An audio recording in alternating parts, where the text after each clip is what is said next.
Las 7, las 6 y nos escuchan desde Canarias. Capital Radio, servicios informativos.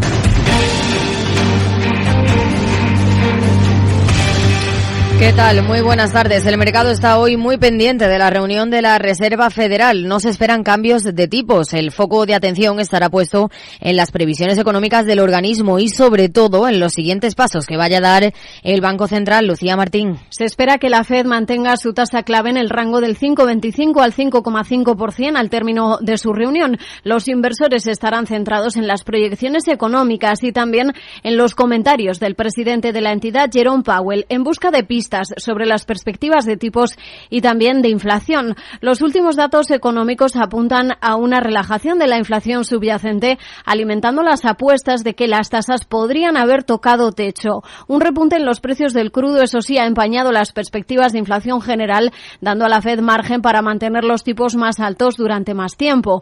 A corto plazo se espera que los funcionarios de la FED sigan proyectando una subida de tipos más antes de finales de 2023, que probablemente se va a concretar en la reunión del 31 de octubre al 1 de noviembre. La pregunta clave es: ¿hasta cuándo seguirán los tipos en estos niveles elevados? ¿Cuándo comenzarán las bajadas? Poco a poco se ha ido postergando esa fecha en las previsiones de los analistas y se habla ya de mediados de 2024. A partir de las 8:20 de esta tarde comentaremos en directo con David Alcaraz de Diagonal Asset Management el anuncio que haga hoy la FED, pero sobre todo las perspectivas de futuro aquí en Capital Radio.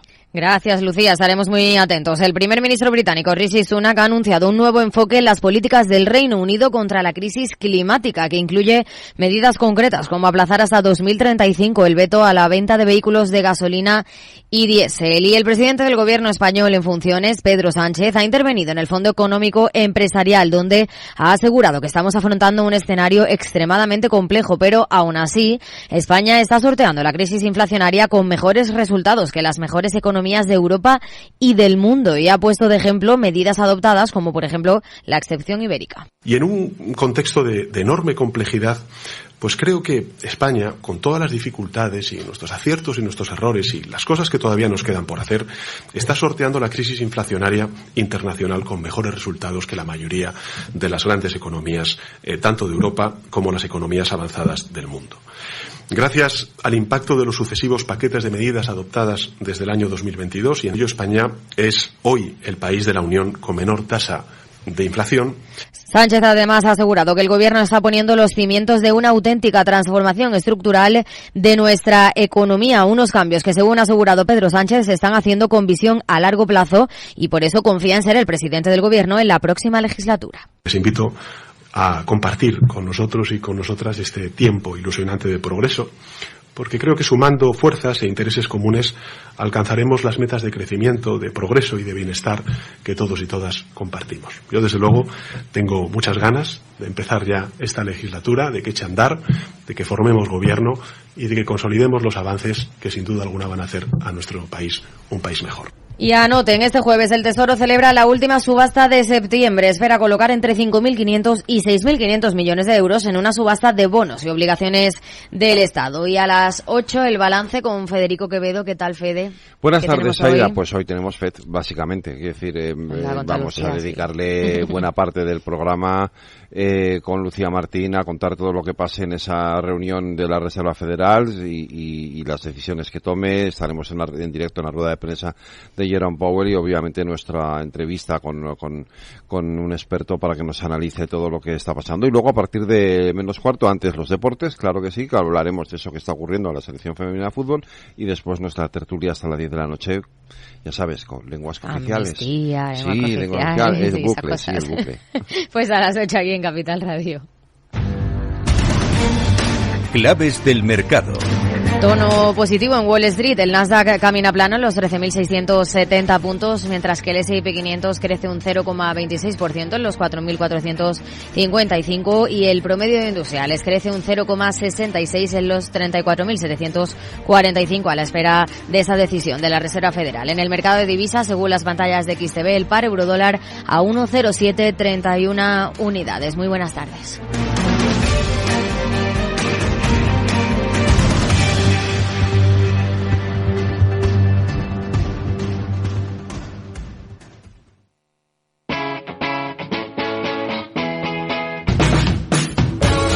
Capital Radio. Despierta la economía.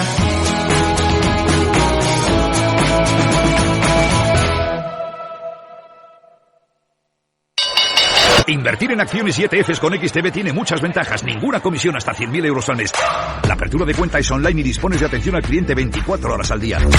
Más de 550.000 clientes ya confían en nosotros. Un broker, muchas posibilidades. XTB.com.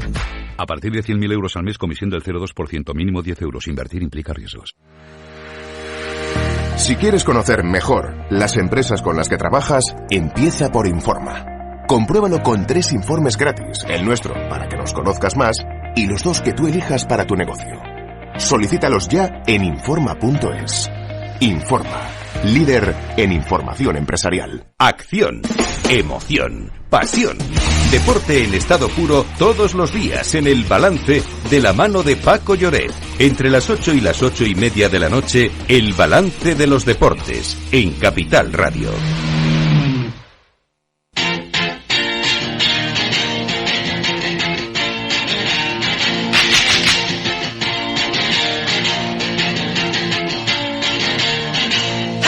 After Work, con Eduardo Castillo.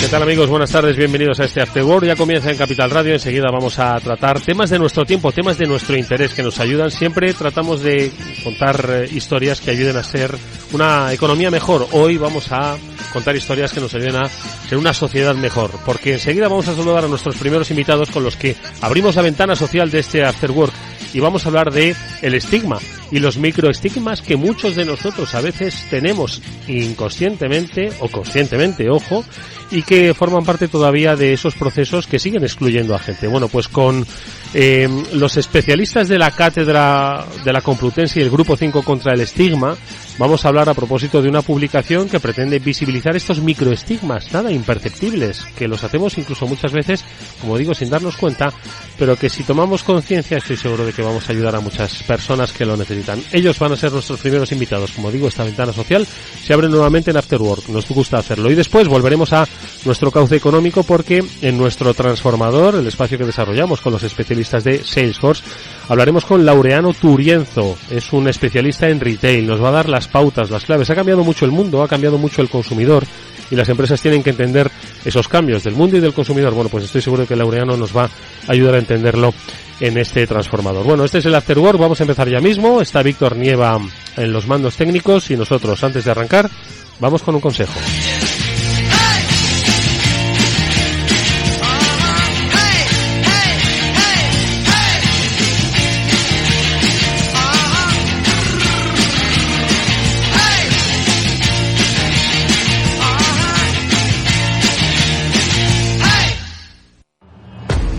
Vamos con un consejo. Si inviertes en bolsa, esto te interesa. XTB, tu broker con más de 15 años en España, tiene la mejor tarifa del mercado para comprar y vender acciones y ETFs. No pagues comisiones hasta 100.000 euros al mes. Si inviertes en bolsa o quieres empezar, más sencillo e imposible. Entras en xtb.es, abres una cuenta online y en menos de 5 minutos compra y vende acciones sin comisiones. Además, con atención al cliente las 24 horas al día. ¿A qué estás esperando? Miles de clientes ya confían en xtb.es. Un broker, muchas posibilidades. A partir de 100.000 euros al mes, la comisión es del 0,2%, mínimo 10 euros. Invertir implica riesgos.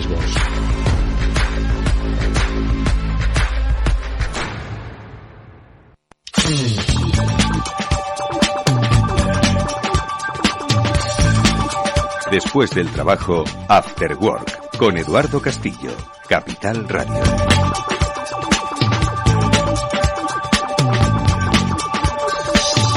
Bueno, ¿qué podemos hacer por mejorar nuestro día a día, nuestra sociedad, mejorar la vida de las personas? Es lo que se ha propuesto nuevamente la Cátedra Universidad Complutense de Madrid Grupo 5 contra el Estigma, con el último trabajo que han llevado a cabo y que es un trabajo, muchas veces no se ve, pero se percibe, y este sí que se ve y además se puede tocar. Es un libro sobre los microestigmas. Es un libro que pretende pues abrirnos un poco los ojos a pues ese día a día que a veces nos ocupa y que nos impide ver que sin darnos cuenta, a veces nosotros estamos también contribuyendo a estigmatizar pues a personas que están en riesgo de exclusión social o personas que son diferentes. Bueno, pues con la ayuda de Manuel Muñiz, que es el director de la cátedra UCM Grupo 5 contra el Estigma, que es catedrático de la Universidad Complutense de Madrid. Manuel, ¿qué tal? Buenas tardes, bienvenido. Hola, ¿qué hay? Buenas tardes. Y con la ayuda de Sara Sainz, que es coordinadora de comunicación interna de Grupo 5 y es además coordinadora de este libro del que hemos hablado, de Microestigmas. Sara, ¿qué tal? Buenas tardes. Buenas tardes. Vamos a hablar de lo que podemos hacer mejor todavía. Pero antes de nada sí que me gustaría pues un poco situar a nuestros oyentes, antes de hablar en concreto de este libro, Microestigmas, que es además un libro en formato cómic, para hacerlo pues no solo mucho más visual, sino mucho más empático, y que ha estado ilustrado por una conocida ilustradora que es Domco. Ahora hablamos de ella. Antes de, como digo, profundizar en el libro, sí que me gustaría un poco hablar, pues eso, precisamente del estigma y del trabajo que desarrolla la cátedra con la Universidad Complutense y el Grupo 5, para que entendamos, porque antes fuera de micro comentábamos, oye, la sociedad por fortuna va hacia cotas mejores, vamos tomando más conciencia de nuestro entorno, de la necesidad de integrar a todos en ese avance, en ese desarrollo del que nos gusta disfrutar, pero todavía hay muchos grandes vacíos, ¿no? Y es un poco lo que con frecuencia la cátedra pues pone en manifiesto, y entre ellos el estigma, ¿no? Entonces, hablemos del estigma, Manuel. Bueno, pues ¿qué voy a decir del estigma? A ver, yo creo que todas las sociedades tienen estigma y si hay muchos tipos de estigma distintos. También podríamos valorar que hay muchísimas, yo creo que todos y todas estamos de alguna manera estigmatizados y de alguna manera estigmatizamos también a la vez, con lo cual podríamos decir que el estigma nos afecta a todos, es decir, todos al final discriminamos a alguien y todos terminamos alejando a alguien de nuestro entorno, pensando que con ciertas personas no nos interesa mucho relacionarnos, pensando que a lo mejor algunas personas no son agradables o nos dan miedo incluso, ¿no? Y esto está muy claro cuando hablamos de enfermedad mental o de trastornos mentales. Y también en algún momento, pues nosotros somos discriminados. El día que nosotros tenemos un diagnóstico o que alguien piensa que podríamos llegar a tener un problema de salud mental o una discapacidad o algunas enfermedades o en definitiva podemos hablar casi de cualquier característica humana, y en casi todas las sociedades hay algún tipo de discriminación hacia cualquier característica, ¿no? Nosotros desde la Universidad Complutense llevamos años trabajando en este ámbito, nuestro grupo de investigación, y desde el año 2019 pues colaboramos y coincidimos con Grupo 5, ahora Clariane, con Grupo 5 en un interés por trabajar, por fomentar, pues al cabo nosotros somos una universidad, pues por fomentar la investigación, fomentar la formación, la difusión sobre este ámbito, sobre el ámbito del estigma, ¿no? Tuvimos la mala o la buena suerte de comenzar en el año 2019 y, como todos sabemos, en el 2020 tuvimos el confinamiento y la posterior pandemia, y aquello pues ha puesto de manifiesto, y nosotros pensamos que aquello ha tenido en todo el mundo, no solo en España, ha tenido una influencia muy importante en la salud mental, y en un sentido negativo hay más problemas de salud mental. Pero ha tenido también un impacto positivo en el sentido de que estamos más dispuestos a reconocer que esto nos afecta a todos, y como nos afecta a todos y a todas, pues estamos hablando más de nos cuesta menos quizá hablar de salud mental y de enfermedad mental, que era o que es, sigue siendo uno de los primeros puntos para empezar a solucionar este problema. Es decir, uno de los primeros pasos para solucionar cualquier problema es visibilizarlo, ¿no? Y en este caso, pues visibilizar que la enfermedad mental existe, los trastornos mentales existen, que tenemos unos servicios muy limitados de salud mental, no comparables a otras enfermedades, a otros problemas médicos, a otras condiciones médicas o psicológicas, que tenemos una sociedad con una normativa en muchas ocasiones excluyente, a veces sin darnos cuenta, que tenemos comportamientos también muchas veces excluyentes, pues de los que a veces no somos conscientes, ¿no?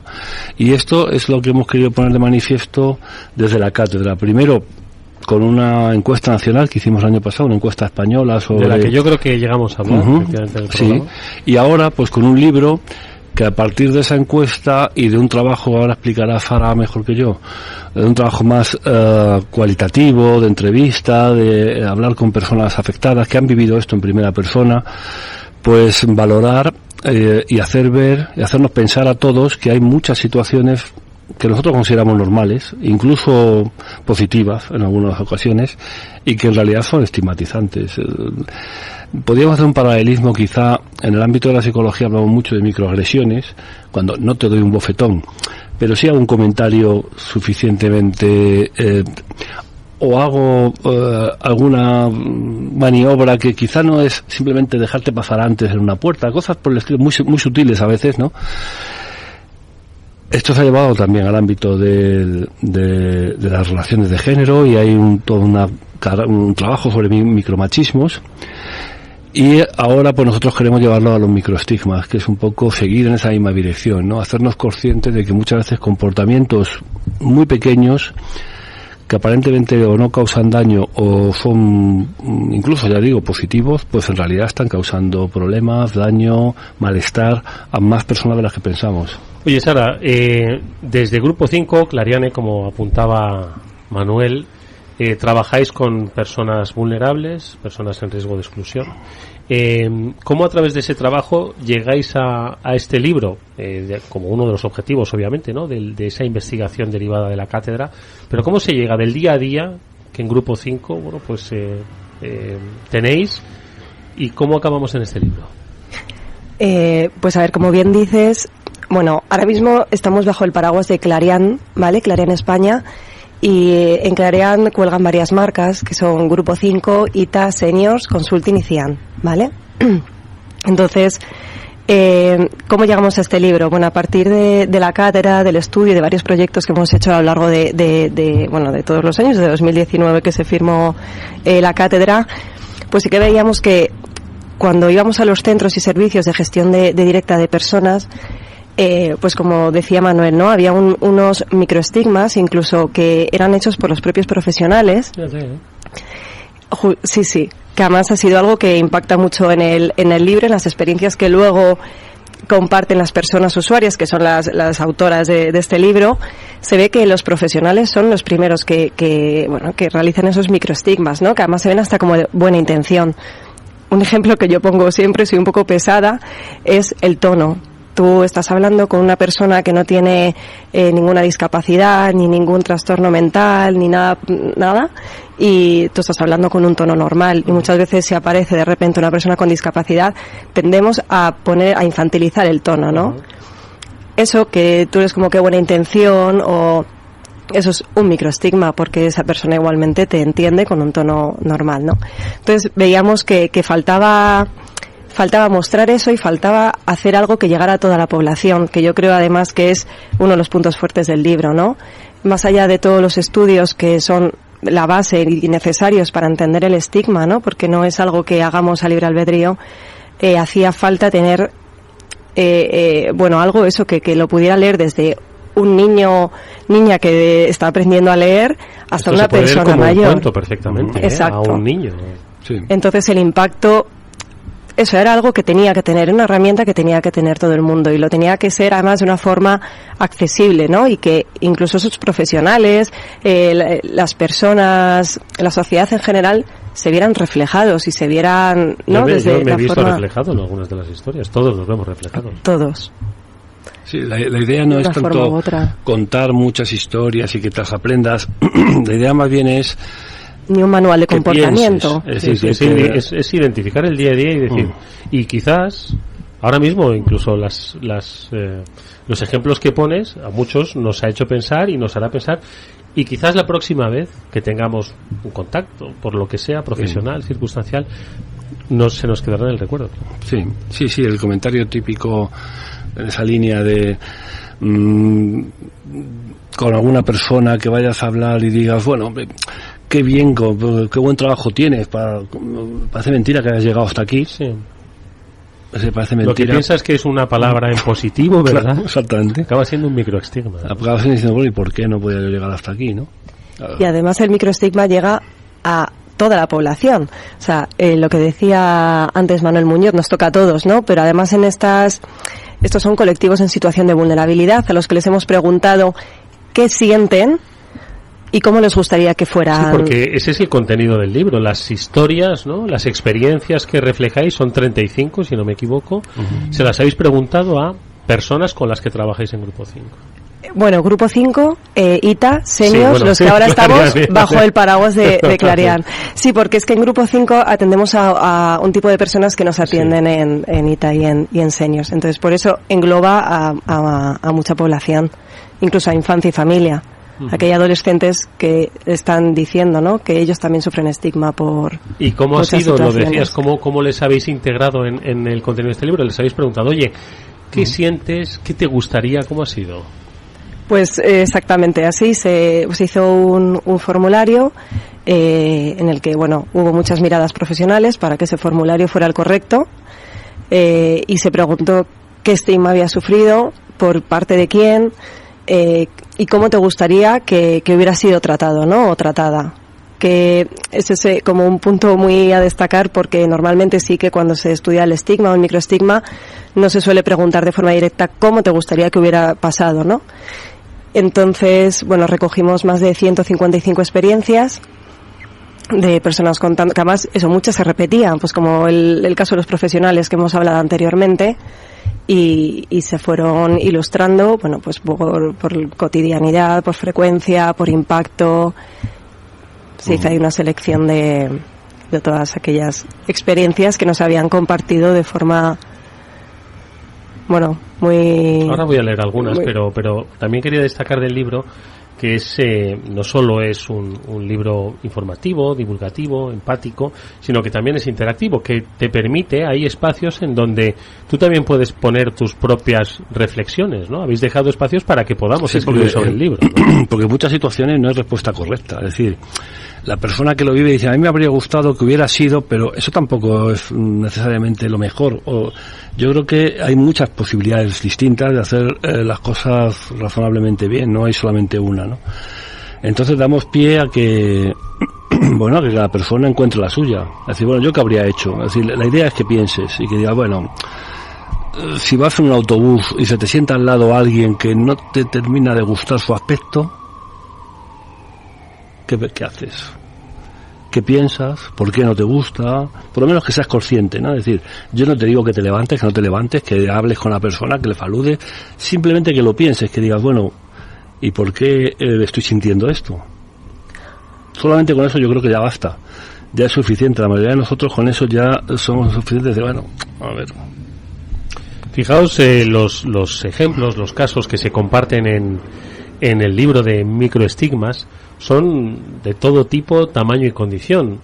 Sus protagonistas son gente mayor, gente joven, son niños, y hay de todo tipo de estigmas. Es decir, antes apuntaba Manuel uno que puede pasar todos los días en el autobús o en la acera.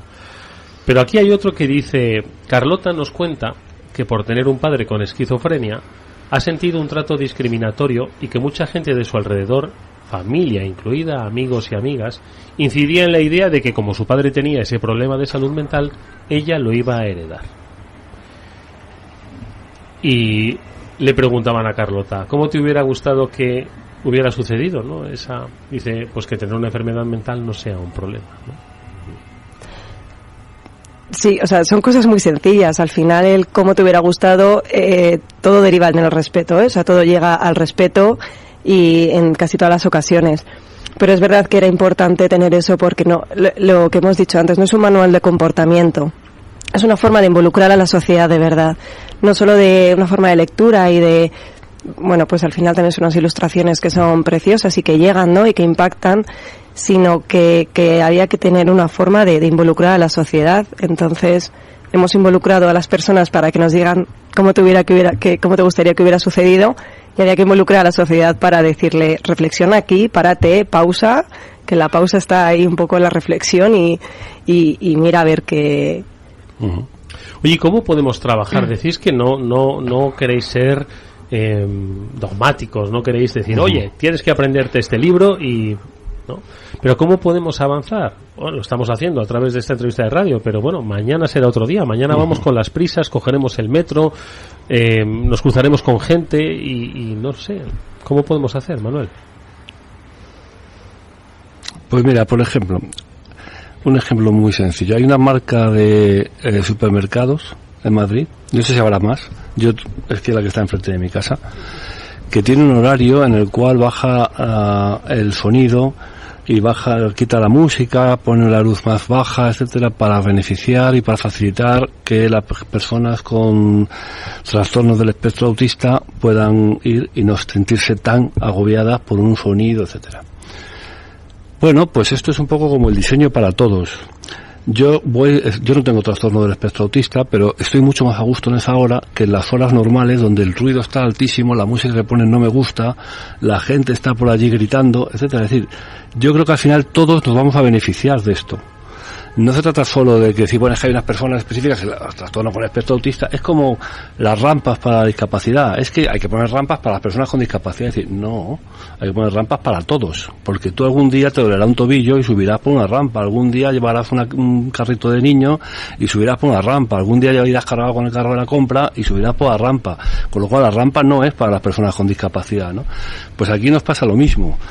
Yo creo que es una cuestión de abordar un trato más abierto para todos y no discriminar a nadie, en principio. Es decir, bueno, pues yo simplemente utilizo un lenguaje igual para unos que para otros, ¿no? Utilizo el mismo tono de voz en función de... No lo cambio en función de quién hablo o quién no hablo.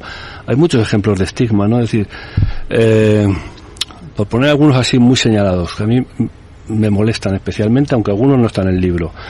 Pero, por ejemplo, ¿no hemos notado todos que cuando vamos al médico y nos ingresan por algún motivo, de pronto empiezan a tratarnos de...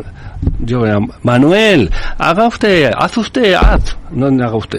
esto, vas a hacer caca, vas a hacer no sé qué, un trato que será, no sé si hay estudios de evidencia empírica que demuestran que la enfermería y la medicina es mejor cuando a ti se te trata de tú y se te baja el tono como si fueras un niño, pero el señor que le llaman Don Felipe, un minuto antes de ingresar en urgencia, cuando ingresa en urgencia pasa a ser Felipe, pasa y siéntate. Dice, no, vamos a ver, un respeto, ¿no? Ese mismo estigma en la enfermedad mental se multiplica por 10, porque ya no eres ni Felipe siquiera.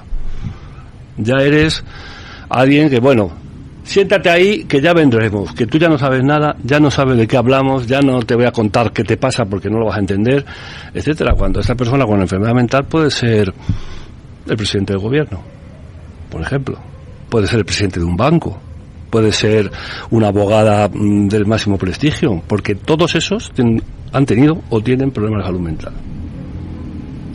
Y ese ejemplo se ve, por ejemplo, muchísimo en la parte de personas mayores, por ejemplo, en el libro de Microestigmas, ¿no? Que además tiene un poco que ver con eso. Yo creo que cuando entras a un hospital, directamente pierdes las capacidades y entonces te tratan como... Tu capacidad de decisión, de actuación... Sí. Y ahí se refleja mucho en todos los colectivos, pero las personas mayores mucho, ¿no? En cuanto una persona mayor empieza a ser mayor ya, pues o se le grita, se le infantiliza, pues eso, ¿no? Sí, hablamos con las personas. ¿Pero qué dices, mamá? Ya, a ver, que tú ya no puedes manejar el dinero, mamá, ¿cómo vas a tomar esas decisiones? Exacto. Bueno, hay que ser consciente de que el presidente de los Estados Unidos tiene 84 años.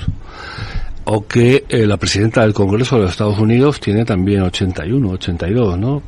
Pelosi. O que el siguiente candidato a los Estados Unidos va a tener 81, 82. Con lo cual, bueno, que los presidentes de los bancos que toman decisiones muy relevantes para nosotros cada día, o de las eléctricas, están todos en una media por encima de los 70. Con lo cual, de pensar que las personas que de más de 65 que se han jubilado no pueden tomar decisiones económicas es ridículo. Sí, claro, ridículo. Es decir, no se sabe por qué. Otra cosa es que la persona sufre una demencia, pero eso ya significa que tiene un déficit claro, con una enfermedad clara. Y hasta donde llegue la enfermedad se podrá abordar o no, pero si no tiene ninguna enfermedad, solamente por ser mayor ya eres así. Se produce un proceso, siempre lo decían, cuando hablaban de lo del emprendimiento, decían, oye, piensa como un niño, porque los niños se atrevían, no tenían prejuicios, ¿no? Se produce un proceso de incorporación de prejuicios en los niños. Los niños, cuando tienen 5 o 6 años, no tienen prejuicios de ningún tipo. Mucho menos. Y no se podría trabajar desde el aula ese mantenimiento. Sí. Debería hacerse. Y este porque libro es podría ser una herramienta educativa, ¿verdad? Sí, de hecho, en este libro, por ejemplo, como también se trata el tema de infancia y adolescencia, pues bueno, todos los profesionales que están en la parte de infancia y familia, de Grupo 5 y demás, pues sí que han visto una herramienta muy potente para usarla en colegios, en institutos y demás, porque piensan que es la forma de llamar, ¿no? De llamar un poco la atención a los alumnos y a las alumnas para que entren en el juego de microestigmas, ¿no? Oye, y nos queda un minuto. Vamos a recordar un poco dónde podemos consultar el libro, cómo vais a hacer para, pues eso, que llegue a cuanta más gente. ¿Cuál es un poquito el planteamiento, Sara? Pues se va a repartir, bueno, a todos los centros y servicios de Clarián. Luego también están disponibles en la Complutense y se pueden descargar también a través de la web contralestigma.com. Se puede descargar en PDF. Pero todo el mundo que esté interesado puede escribirnos a comunicación@clarian.es y les podemos hacer llegar un ejemplar igualmente. Es muy importante decir que es gratuito, no, sí, esto no es un exacto. intento de hacer negocio en absoluto, sino que la distribución es gratuita y la descarga de internet es totalmente gratuita, sin ningún compromiso por parte de la persona que lo descargue, y cuanto más se use mejor. Es decir, nosotros no solo no tenemos limitaciones, sino todo lo contrario. Cuanto más se use y cuanto más divulgación se le dé, pues mejor, porque a más gente estará llegando. Es el objetivo, ¿no? Así que... Pues yo creo que es interesantísimo que podáis compartir con todos el libro de los microestigmas, que son 35 experiencias narradas por sus protagonistas y que ha puesto sobre la mesa la Cátedra Universidad Complutense de Madrid y el Grupo 5 contra el Estigma.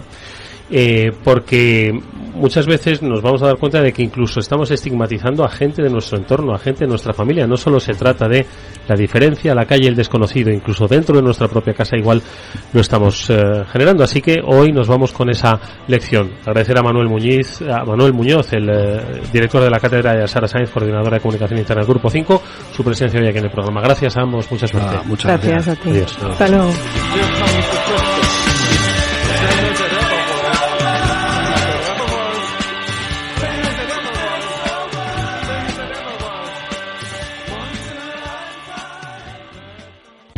Para personas inquietas, Capital Radio. A continuación, El Transformador, de la mano de Salesforce.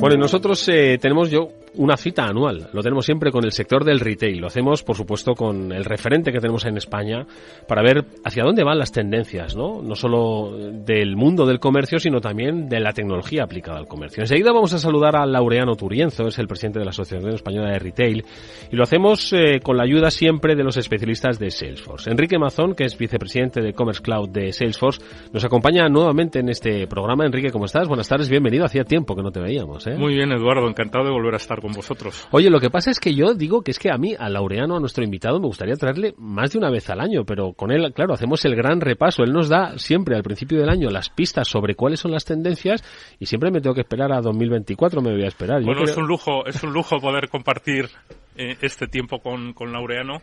Y como sabes, pues conoce muy bien la industria de retail, la lleva investigando durante muchos años y la verdad es que siempre comparte datos súper interesantes, ¿no? Es un gusto tenerte aquí, Laureano. Buenas tardes. Buenas tardes. Pues es un placer, ¿no? Ya como en casa. Efectivamente. Aquí. Y nada, un absoluto placer y a vuestra absoluta disposición y muchas gracias también a Salesforce con los que colaboro desde hace ya años y muchísimas gracias. Oye, ¿qué hacemos? ¿Un pequeño balance de 2022 y nos metemos rápidamente en previsiones y expectativas de 2023? Muy bien. ¿Cómo ha sido el año pasado, Laureano? Porque hablábamos ahora fuera de micro, ¿no? Sí. Pues un poco de los cambios que nos trajo la pandemia, los cambios tecnológicos que ya nos adelantaste aquí. La forma en la que la gente iba a comprar, la forma en la que las empresas iban a vender, ¿no? Y yo no sé si con esa, con esa continuidad se puede definir el año 2022. ¿Cómo se define? Yo creo que el año 2022, dentro de esa trilogía de años extraños, ¿no? Digamos que a lo mejor es el fin de la trilogía, o esperemos, ¿no? Hemos visto cosas que, como el eclipse, ¿no? del coronavirus, entre comillas, ¿no? Todavía está, pero bueno, y cómo la gente ha vuelto a regresar a por ejemplo, las tiendas, al consumo en las tiendas físicas, cómo realmente ha habido de nuevo un regreso a ciertos hábitos hacia la socialización, pero hemos vivido o habitado en un año donde también han aparecido otros factores exógenos que no estaban en el guión, como por ejemplo una inflación, como hace muchísimos años. Hemos encontrado un señor Putin que le da por desestabilizar Europa. Hemos encontrado tantas cosas que yo creo que estamos en esa trilogía de los 3 años más extraños que antes comentábamos, ¿no? De que realmente los libros de historia nos dirán lo que hemos vivido, ¿no? Porque yo creo que vivimos a un ritmo de tantos cambios que es complicado. Las formas de consumo yo creo que están en construcción.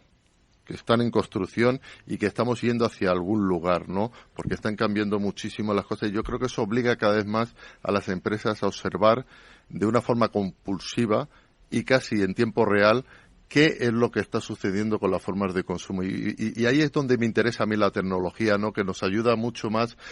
Si alguna vez fue interesante la tecnología para observar a los consumidores, ahora más que nunca. La verdad es que dice Laureano un aspecto muy interesante, ¿no? Y que tiene mucho que ver, ¿no? Precisamente con el papel de la tecnología que puede jugar en ese proceso de construcción. Hay que observar, ¿no? Hay movimientos, ¿no? Pendulares que van y además las cifras, y ahora si queréis las comentamos, nos dicen eso, ¿no, Enrique? Pero yo creo que precisamente la tecnología es la que en estos tiempos de cambios, de diferentes estrategias, de pivotar estrategias, nos permite ser flexibles y por lo menos aprovechar todos esos recursos, ¿no? Sin duda nos da la agilidad para poder adaptarnos al cambio constante que estamos viviendo en el mercado. Fíjate que en el fondo lo que es clave aquí es conocer bien al cliente, poder interactuar con él a través del canal que tenga de preferencia. Es cierto que hemos vuelto a las tiendas físicas, pero hay consumidores que están utilizando nuevos canales digitales como canales sociales para interactuar con las marcas y los retailers tienen que estar con la capacidad de poder interactuar a través de esos canales y luego todos los consumidores están buscando una personalización de las experiencias y sin tecnología es completamente inviable ofrecer esas experiencias personalizadas, ¿no? Antes de meternos un poco en ese detalle, ¿no? Sobre cómo ahora mismo nos estamos relacionando y por cerrar el capítulo de 2022, las grandes cifras del comercio electrónico, ¿qué te ha llamado la atención? Además, me consta, y esto me lo habéis comentado, que hay un punto que es el de las devoluciones en el que también hay que poner el ojo, ¿no? Donde ya no solo hay que ver cuál ha sido el volumen de facturación, de ventas que se han producido en los comercios online, sino también las devoluciones, ¿no? Sí, yo creo que eso evidentemente en el tema del comercio electrónico también es verdad que durante el año 2020-2021 fue un consumo entre comillas dopado, pero tenía cierta lógica. Si te quedas en tu casa, la mitad de las tiendas cerradas y tal. Pero lo que yo creo, fíjate, y eso lo hemos hablado muchas veces, Enrique y yo, que lo que nos ha demostrado esto es la alianza perfecta entre el comercio electrónico y las tiendas físicas. Yo creo que la gran aceleración o el gran paso hacia adelante es que la mayoría de los consumidores hoy en día son híbridos.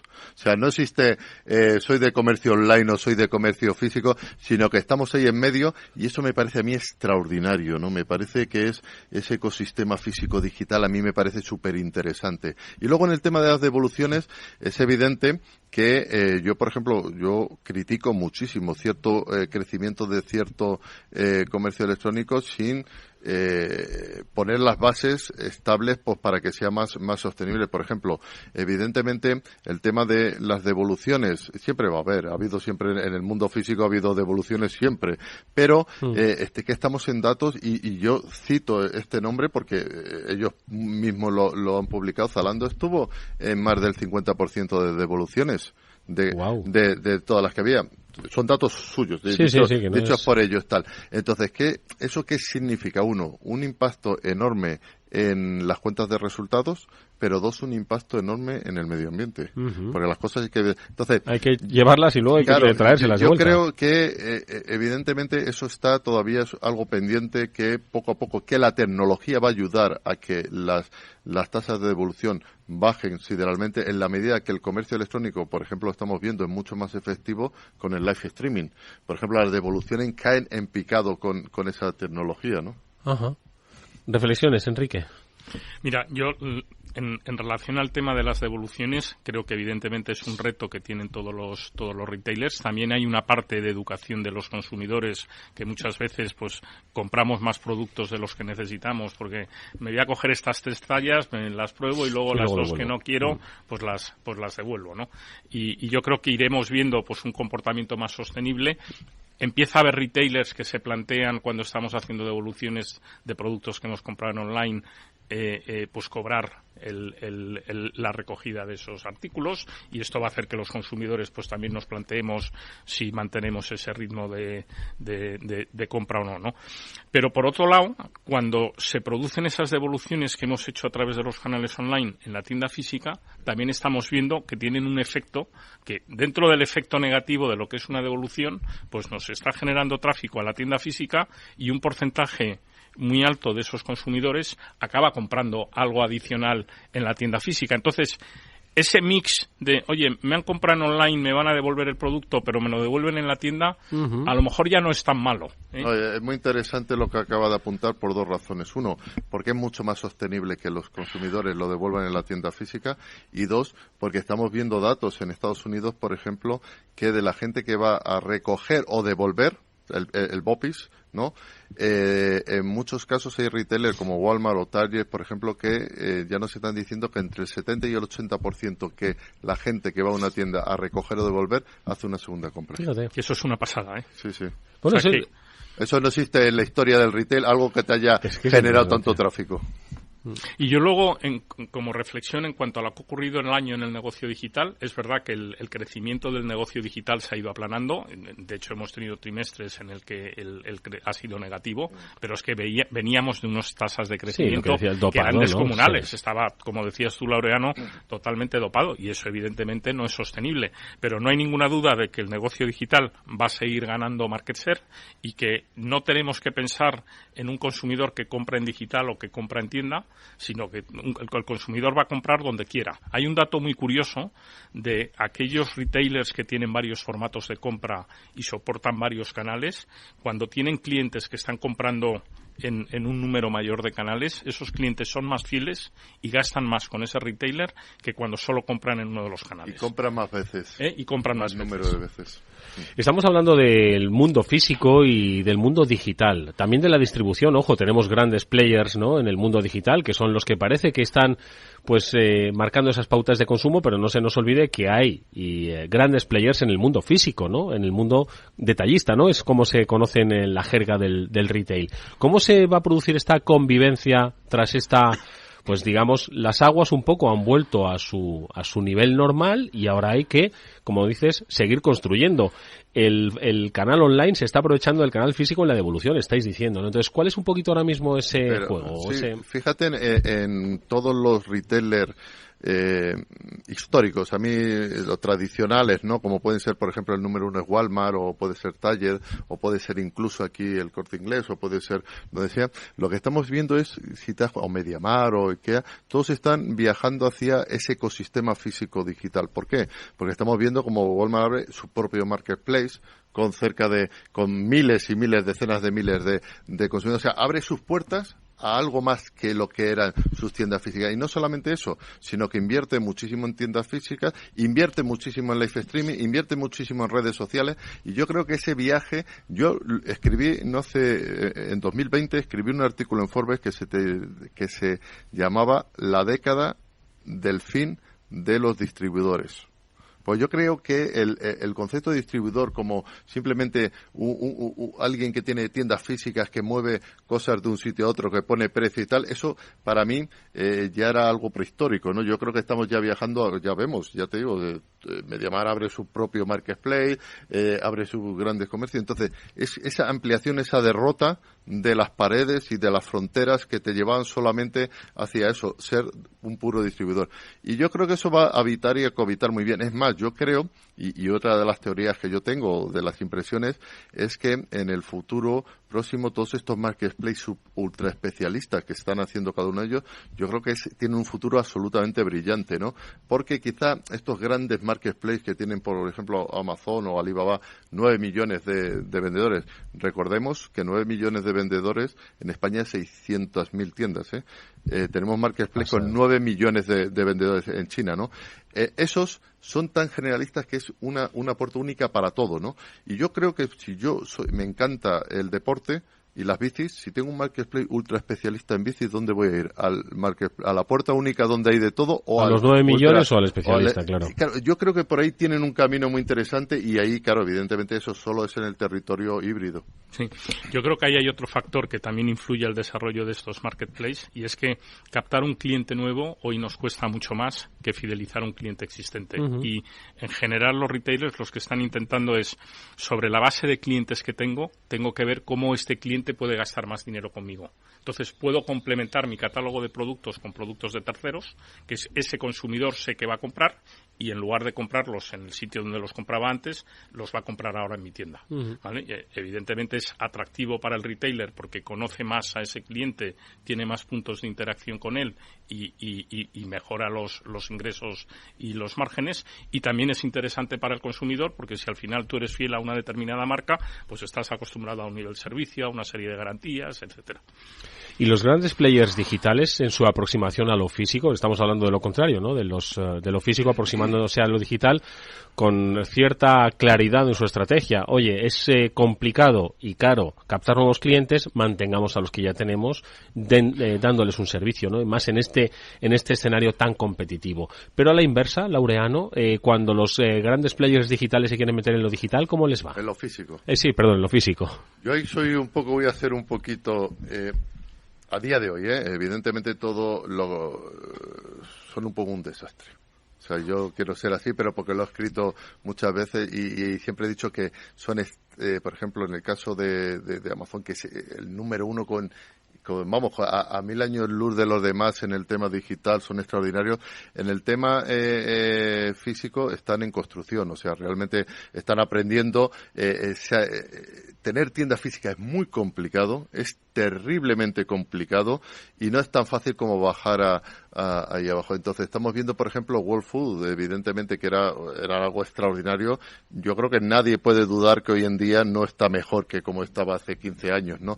Y bueno, y no es fácil, ¿no? Entonces yo creo que llegaron, de hecho, Amazon, por ejemplo, ha fichado a un gran directivo de Tesco para que ponga orden en el mundo físico. Entonces, pero bueno, igual que los retailers históricos físicos están aprendiendo en el mundo digital y llega Walmart y ficha a Yescon, a Lowey de Yescon, ¿no? Para aprender, pues yo creo que está sucediendo el viaje al inverso. Pero evidentemente tener tiendas físicas con el factor humano es muy complicado.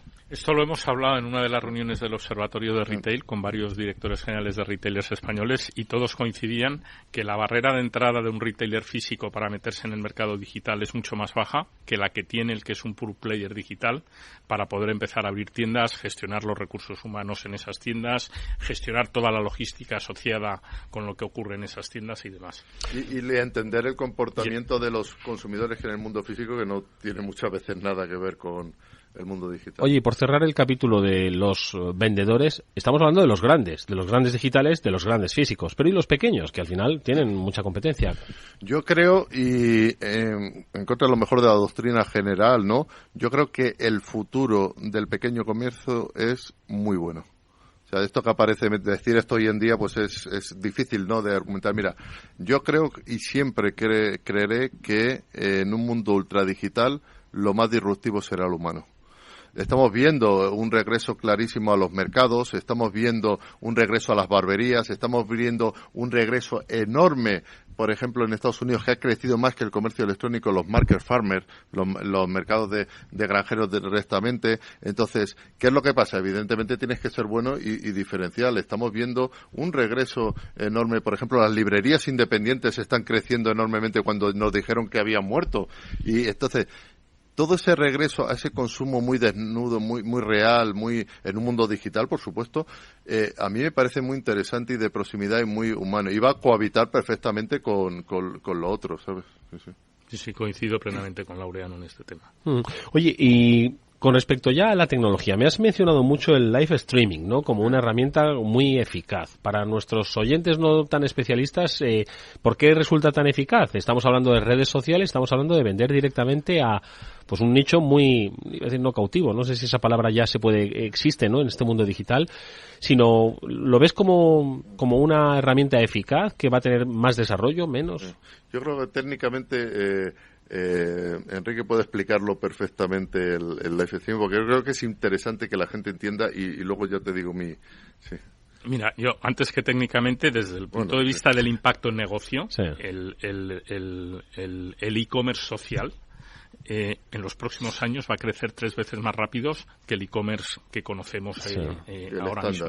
Esto es una tendencia absolutamente impareable. El consumidor está en redes sociales, en las redes sociales pasan cosas, ve productos, ve servicios, y si en esa experiencia le das la posibilidad de comprar algo, compra. Y ahí, bueno, evidentemente, de nuevo, la tecnología es clave para poder facilitar que esas interacciones se produzcan de forma sencilla y que esas compras pues sean muy sencillitas para los consumidores. Pero es una tendencia que empezó en los mercados asiáticos. En China hubo un boom brutal del social commerce y que hoy en día se está expandiendo a todos lados. Mira, hay 2 cosas dentro del capítulo de social commerce. Hay varios estadios, ¿no? A mí, y fíjate que más me interesa mucho el tema de las redes sociales, porque de hecho en mi biografía, he escrito ahora una biografía sobre Jeff Bezos. En el año 2004 dice que él teme mucho más a las redes sociales que a Walmart. Fíjate. O sea, él ya dice, ya sabía por dónde iban los tiros. Dice, ¿por qué? Porque la gente, si tú tienes toda la gente habitando en ese lugar, ahí vas a terminar comprando. Pero 2, a mí lo que me interesa muchísimo dentro de ese ecosistema de formas de consumo es el live streaming en directo. Cuando tú te conectas directamente, ¿no? Generalmente los chinos, por ejemplo, yo te doy un caso muy claro que está muy poco estudiado en Occidente, que a mí me parece muy interesante, que son los grandes almacenes íntimes. Los grandes almacenes íntimes, quien está detrás, cada vez que indagas dentro de China está Alibaba detrás, o yo digo, está lo mío, es Alibaba, ¿no? Es el Corte Inglés de allí. Ellos lo que hacen a primera hora de la mañana, cuando todavía no han abierto, llegan los compradores, o sea, los vendedores. Y lo que hacen es que transmiten en directo en redes sociales lo que les acaba de llegar de prendas y todo esto y tal. Y entonces ponen precios. Y se conectan en directo y les explican cómo son los productos, cómo tal, o tecnológicos o lo que sea y tal. Las tasas de conversión se multiplican por 10. ¡Qué fuerte! ¿Por qué? Porque esa es lo que yo siempre he llamado también. Tuve un libro que se llamaba el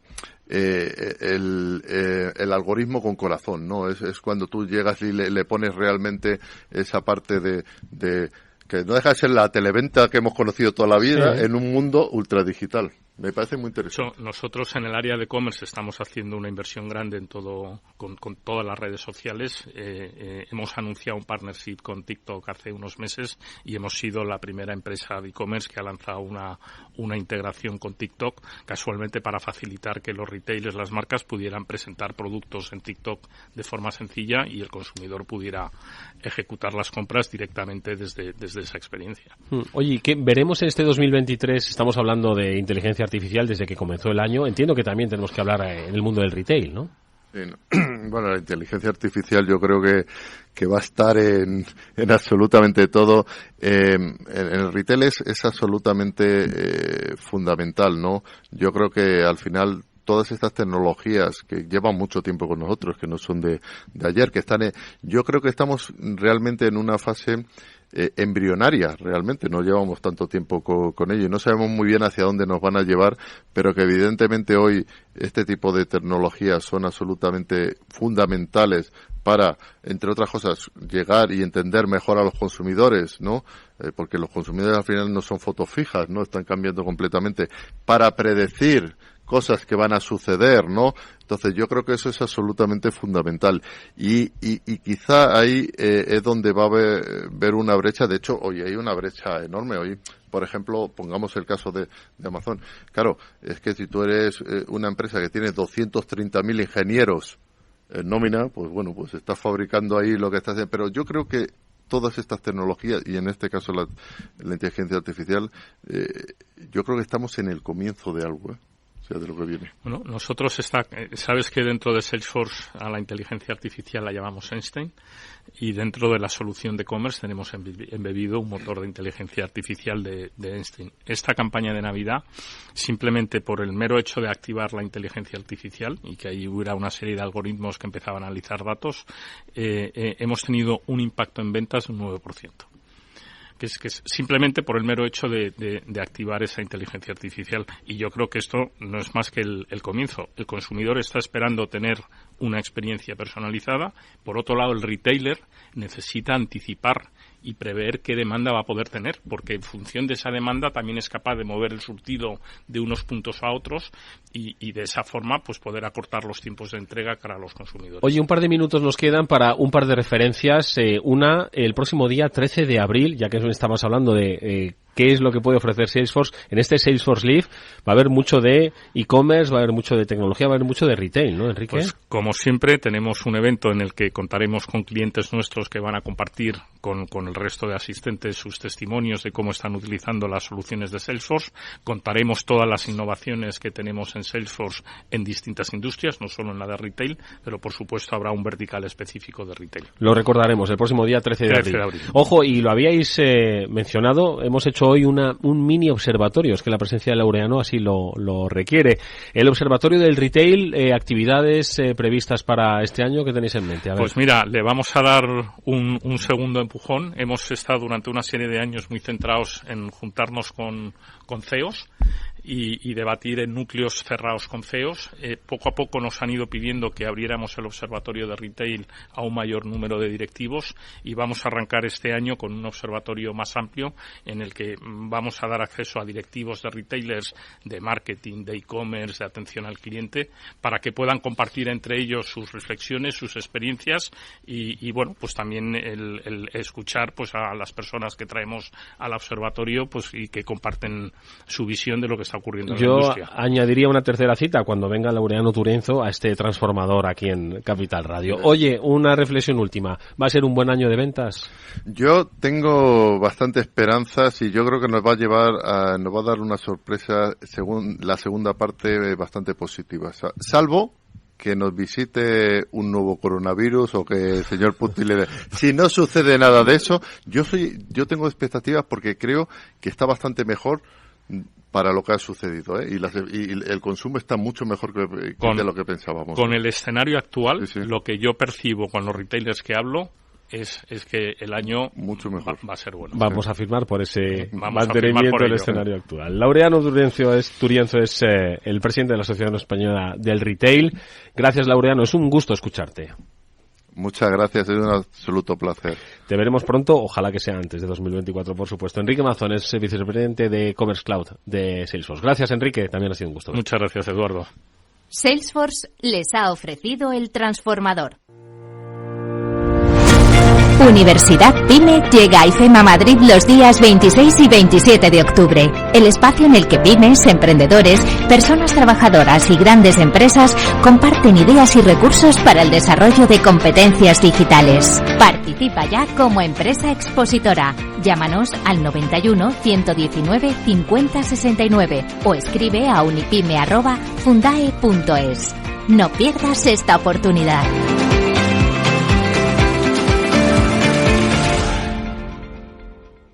¿Qué es ir más allá? Con Arval podrás llegar donde te propongas de la forma más sostenible y darle a tu empresa todas las soluciones de movilidad que necesite, asesorando con las mejores opciones de movilidad para las distintas necesidades de tu flota, con vehículos electrificados, bicicletas, coche compartido. Arval, la transición energética arranca aquí. Más información en arval.es. Capital Radio. Siente la economía. Capital Radio 103.2. Esto te estás perdiendo si no escuchas a Rocío Arbiza en Mercado Abierto. Carlos Buesa, CEO y fundador de Horizon Genomics. Las valoraciones históricamente de las empresas cotizadas en Europa son más moderadas o más bajas que sus pares en el Nasdaq, pero en nuestro caso realmente hay una diferencia que es muy notable, y yo creo que esto en algún momento el mercado va a reconocer esta inflexión de valor. Mercado Abierto con Rocío Arbiza. Acción, emoción, pasión. Deporte en estado puro todos los días en El Balance, de la mano de Paco Lloret. Entre las 8 y las 8:30 de la noche, El Balance de los Deportes, en Capital Radio.